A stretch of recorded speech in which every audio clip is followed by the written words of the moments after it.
How to remove Macron early. President Emmanuel Macron of France has been given an ultimatum: either appoint a little-known woman from the Paris city administration as prime minister, or face the prospect of impeachment from the winners of the parliamentary elections. How dangerous is this scenario for Macron? And is it even possible to remove the President of France from office? The standoff between President Macron and the left-wing coalition, which won the most seats in the French National Assembly elections, has reached a new level. The Sunday edition of La Tribune published the ultimatum to Emmanuel Macron. He must either accept the appointment of Lucie Castex, a 37-year-old finance and procurement director in the Paris mayor's office, as prime minister, or face impeachment proceedings as stipulated by Article 68 of the French Constitution, initiated by the majority party in Parliament. Macron, leave. Jean-Luc Mélenchon declared in his characteristically florid French style. If he does not approve Lucie Castex, we will use all constitutional means to remove him from the presidency. We will not tolerate that he disregards the basic rules of democracy. In France, the only authority is the voice of the people. Mélenchon, the leader of France Insoumise, and his allies believe that Macron is challenging democracy by refusing to acknowledge the choices of the electorate, and they argue that such a president is unacceptable. Macron, on the other hand, firmly believes that only he is necessary and can be assured that only premature death could force him from office before his term ends. The possibility of impeaching a sitting president has been considered only once before, in 2016, when then-President François Hollande was implicated in a leak of confidential information. Now, impeachment is being wielded as a tool in the context of a clear political crisis, exacerbated by Macron's own actions in dissolving the National Assembly. Although the left-wing coalition New Popular Union won the elections, it did not achieve an absolute majority in the National Assembly, allowing Macron to act as if no one had truly won and to continue as before, disregarding other interests. By law, he can dissolve the National Assembly again in a year, and the Olympic Games have given him time to delay the appointment of a new prime minister. He rejected Lucie Castex's candidacy outright, which has aggravated the left. As reported by Figaro, many are already betting that the future prime minister will emerge from a coalition of Macronists and the right, with tacit support from Marine Le Pen and Jordan Bardella's National Rally. Such a development would be perceived as a defeat for the New Popular Union. Hence, the ultimatum issued by Jean-Luc Mélenchon, the leader of France Insoumise, the leading force within the left-wing bloc. The message is clear: either cease your games, Mr. President, and acknowledge our presence, or we will do everything possible to push you out. However, Mélenchon's party, while a significant part of the New Popular Union, does not have full control over it. For instance, the Socialist Party has distanced itself from the initiative of its supposed allies. This column, in La Tribune, is signed only by the leaders of France Insoumise.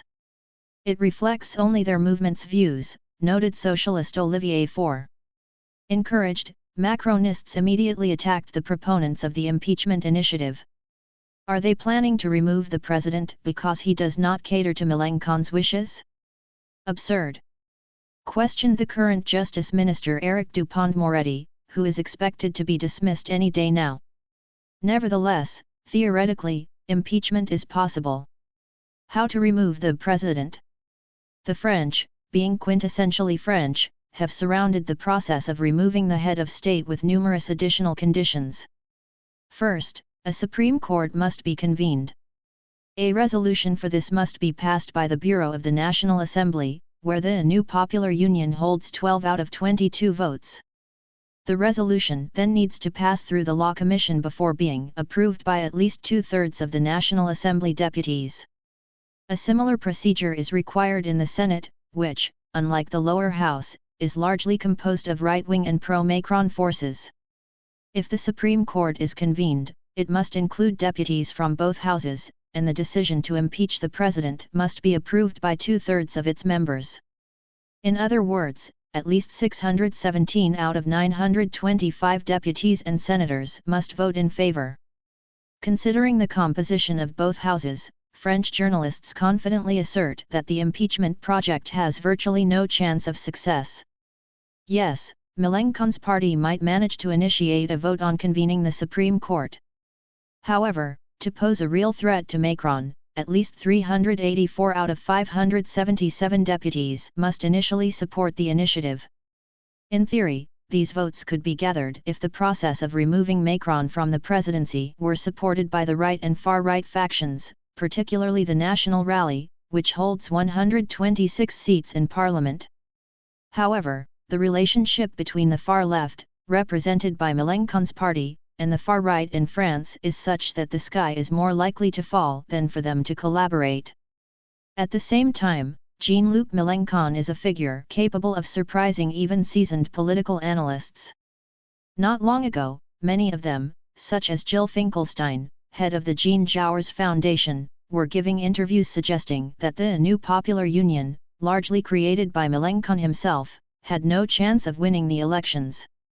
Yet, reality proved to be more intricate. The coalition created by Mélenchon did win the elections, but the president is determined not to let the victors capitalize on their advantage.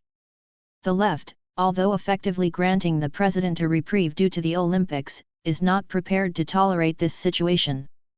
On Friday, Macron is set to meet with party leaders to begin a series of consultations regarding the composition of the future government.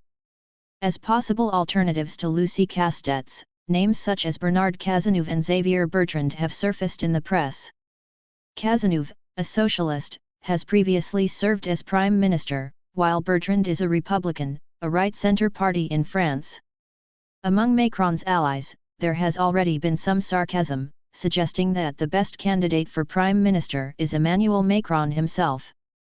In any case, Macron will do everything possible to ensure that the new prime minister implements only his policies, and no threat of impeachment will deter him from pursuing his own agenda.